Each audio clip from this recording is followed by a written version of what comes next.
آج ہم قرآن پاک کی ایک بہت ہی طاقتور سورت سورہ الفلق کے رازوں کو سمجھنے کی کوشش کریں گے اور یہ دیکھیں گے کہ یہ کس طرح ہمارے آج کے دور کی اندیکھی پریشانیوں کے لیے ایک عملی ڈھال کا کام کرتی ہے۔ کبھی کبھی ایسا ہوتا ہے کہ بظاہر سب کچھ ٹھیک چل رہا ہوتا ہے، صحت، پیسہ، خاندان سب اپنی جگہ پر، لیکن پھر بھی دل میں ایک عجیب سی اداسی، ایک انجانا سا خوف بیٹھ جاتا ہے، یا کاموں میں ایسی رکاوٹیں آتی ہیں جن کی کوئی منطقی وجہ سمجھ میں نہیں آتی۔ ایسا لگتا ہے کہ سب ٹھیک ہونے کے باوجود کہیں کچھ بہت غلط ہے۔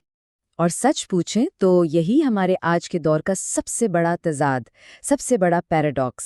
ہم سی سی ٹی وی کیمروں، سیکیورٹی گارڈز اور ڈیجیٹل فائر والز کے قلعوں میں رہتے ہیں، لیکن اس کے باوجود ہم تاریخ کے سب سے زیادہ غیر محفوظ اور بے چین لوگوں میں سے ہیں۔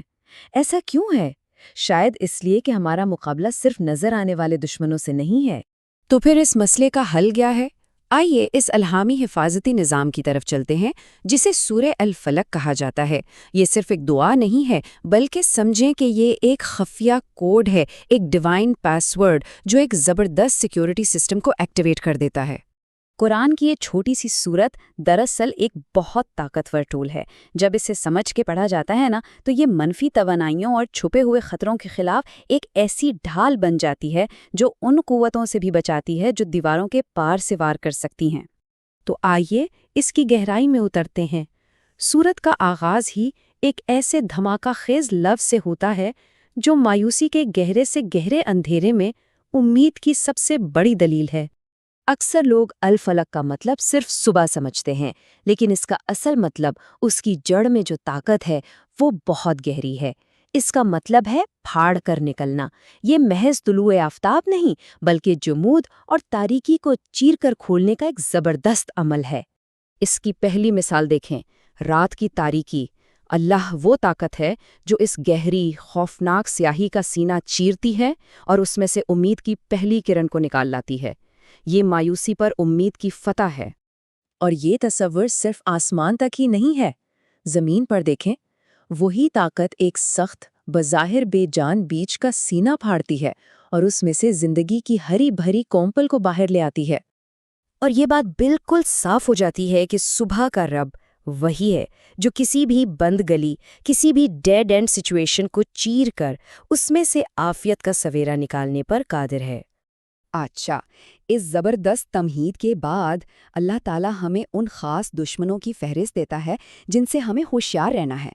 اس سے آپ ایک قسم کا اسپریچول تھریٹ اسیسمنٹ کہہ سکتے ہیں۔ سب سے پہلے تو ایک طرح کی جنرل ویکسین ہے، ایک ایسی دعا جو کائنات کے ہر ذرے میں چھپے ممکنہ شر سے پناہ مانگتی ہے، چاہے وہ خطرہ ہمیں معلوم ہو یا نہ ہو۔ یہ اس حقیقت کا اعتراف ہے کہ ہمارا علم بہت محدود ہے۔ اس عمومی ڈھال کے بعد اللہ تعالیٰ 3 بہت خاص اور انتہائی خطرناک دشمنوں کی نشاندہی کرتا ہے۔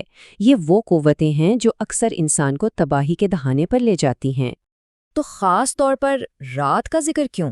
کیونکہ آج کی سائنس اور نفسیات دونوں اس بات کی گواہی دیتی ہیں کہ اندھیرا جرائم اور ڈپریشن کا سب سے بڑا ساتھی ہے۔ اعداد و شمار بتاتے ہیں کہ زیادہ تر جرائم رات کے اندھیرے میں ہوتے ہیں، اور انسانی ذہن پر غم اور مایوسی کے حملے بھی رات کی تنہائی میں شدید ترین ہوتے ہیں۔ اس کے بعد دوسرا مہلک دشمن، گروہوں میں پھونکنے والیاں۔ اب اس کے 2 مطلب ہیں۔ ایک تو لغوی مطلب ہے، یعنی جادوگروں کی طرف اشارہ جو گرہیں لگا کر لوگوں کی زندگیاں باندھ دیتے ہیں، لیکن اس کا ایک نفسیاتی مطلب بھی ہے۔ یہ ان لوگوں کی طرف بھی اشارہ ہے جو اپنی زہریلی باتوں سے رشتوں میں، انسان کے ارادوں میں گرہیں لگا دیتے ہیں۔ اور آخر میں سب سے خاموش لیکن شاید سب سے تباہ کن دشمن، حسد۔ اسے ایک روحانی لیزر بیم کی طرح سمجھیں۔ جب کوئی حسد کرتا ہے تو اس کے اندر سے ایک زہریلی منفی توانائی نکلتی ہے جسے نظر بد بھی کہتے ہیں، اور یہ توانائی کسی بھی دیوار یا فاصلے کو عبور کر کے صحت، کاروبار اور خوشیوں پر حملہ کر سکتی ہے۔ تو سوال یہ ہے کہ ان تمام اندیکھے دشمنوں کے خلاف دفاع کیسے کیا جائے؟ آئیے دیکھتے ہیں کہ یہ سورت کس طرح ایک حتمی ڈھال، ایک الٹیمیٹ شیلڈ فراہم کرتی ہے۔ جب اس سورت کو پورے یقین کے ساتھ پڑھا جاتا ہے تو انسان اپنے ارد گرد جیسے ایک حفاظتی توانائی کا گنبد بنا لیتا ہے۔ یہ ایک روحانی شیلڈ ہے جو ان تمام منفی حملوں کو روک دیتی ہے، اور یہ شیلڈ صرف دفاعی نہیں ہے، یہ ایکٹیو ہے۔ یہ واپسی بمرسل یعنی ریٹرن ٹو سینڈر کے اصول پر کام کرتی ہے، یعنی حسد کرنے والے کی منفی توانائی اس ڈھال سے ٹکرا کر سیدھا واپس اسی کی طرف پلٹ جاتی ہے۔ اللہ کی حفاظت کے آگے کوئی منفی ارادہ ٹھہر ہی نہیں سکتا۔ تو سب سے اہم نقطہ کیا ہے؟ اصل حفاظت اپنی طاقت یا ہوشیاری سے نہیں آتی، بلکہ اپنی کمزوری کو تسلیم کرنے اور خود کو اس اعلیٰ طاقت کی پناہ میں دینے سے آتی ہے۔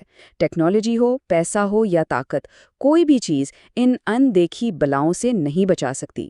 یہ صورت ہمیں ایک گہرا شعور دیتی ہے کہ اس کائنات میں حفاظت کا واحد، حتمی اور آزمودہ راستہ یہ ہے کہ انسان اپنی میں کو ختم کر کے خود کو رب الفلک کے حوالے کر دے۔ یہی وہ ہتھیار ہے جس کے سامنے شیطان اور اس کا پورا لشکر کانپتا ہے۔